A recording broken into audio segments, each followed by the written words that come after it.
President Donald Trump said during his address to Congress Tuesday night that his administration will be reclaiming the Panama Canal. "We didn't give it to China. We gave it to Panama, and we're taking it back," he said. On Tuesday, a Hong Kong-based conglomerate agreed to sell its controlling stake in a subsidiary that operates ports near the Panama Canal to a consortium including BlackRock Inc., effectively putting the ports under American control after Trump alleged Chinese interference with the operations of the critical shipping lane.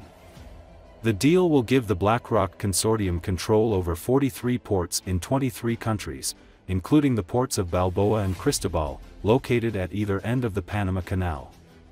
Other ports are in Mexico, the Netherlands, Egypt, Australia, Pakistan and elsewhere.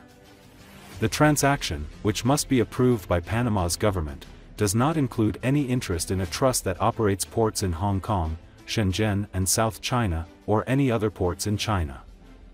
Trump and his supporters have also complained about the fees that ships are charged to use the waterway and alleged that China has been operating the canal, an assertion denied by Panama's government.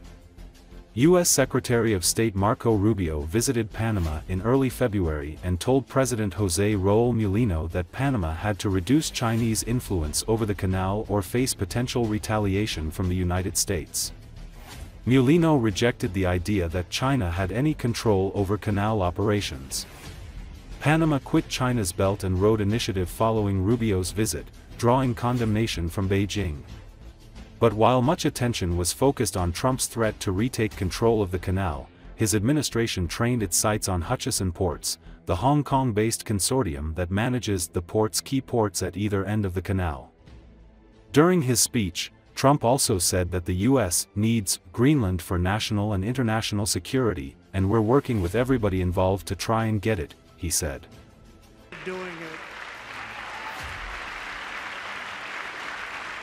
To further enhance our national security, my administration will be reclaiming the Panama Canal, and we've already started doing it.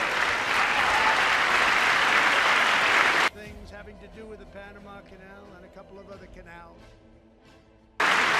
Just today, a large American company announced they are buying both ports around the Panama Canal, and lots of other things having to do with the Panama Canal and a couple of other canals.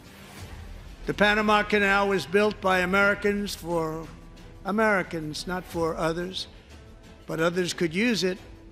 But it was built at tremendous cost of American blood and treasure. 38,000 workers died building the Panama Canal. The most expensive project also that was ever built in our country's history, if you bring it up to modern day costs. It was given away by the Carter administration for $1, but that agreement has been violated very severely. We didn't give it to China. We gave it to Panama, and we're taking it back. The Panama Canal was built by Americans for Americans, not for others. And we have Marco Rubio in charge. Good luck, Marco. Now, we know who to blame if anything goes wrong. Marco's been amazing, and he's going to do a great job. Think of it, he got 100 votes. You know, he was approved with actually 99, but the 100th was this gentleman, and I feel very certain. So let's assume he got 100 votes.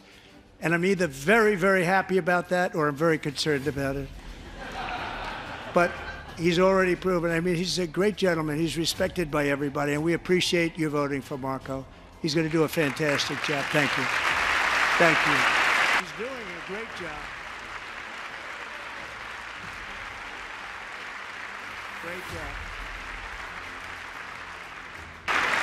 And I also have a message tonight for the incredible people of Greenland. We strongly support your right to determine your own future.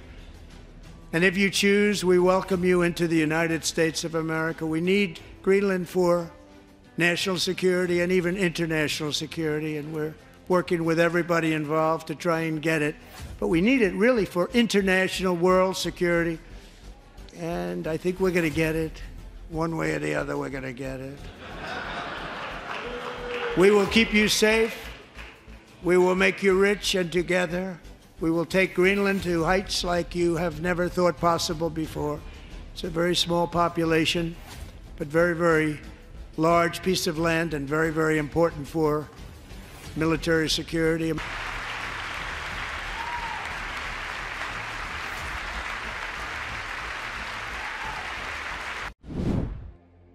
The French publication Le Point released an issue with Donald Trump on the cover, captioning him as "the man from Moscow." The caption under the photo of the US president reads, "Putin and Trump, an alliance of predators." The publication hints at Trump's possible pro-Russian position and his ties to the Kremlin. This release has already sparked active discussion in international media and social networks. Earlier, Le Monde said that Zelensky has been the victim of an ambush. A disaster for Ukraine. A flagrant demonstration by the Trump administration. An icy wind towards Europe. A gift to Moscow. All these statements are justified when it comes to the clash between Trump and Zelensky in front of the cameras in the Oval Office, Le Monde assesses. The differences in priorities between the two leaders, unjustifiably demonstrated in public, have put Kyiv in a situation of unprecedented vulnerability in the Western Bloc, the publication adds, emphasizing the cracks in this bloc.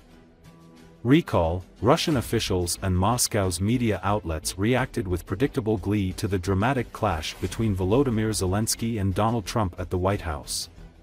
Posting on social media, Dmitry Medvedev, Putin's deputy on the Security Council and former president, called the exchange a brutal dressing down in the Oval Office. He wrote, "Trump told the clown Zelensky the truth to his face, the Kiev regime is playing with the Third World War.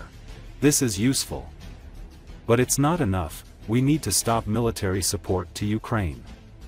There has been no comment so far from Putin, who has instead taken a back seat, likely watching the fallout unfold with satisfaction. "Putin doesn't have to say much right now," said a source familiar with the Kremlin's thinking. "It's clear that he enjoyed the show and now believes he can push for even greater demands in Ukraine." That meeting was a bigger victory for Putin than any of his military battles since the start of the war.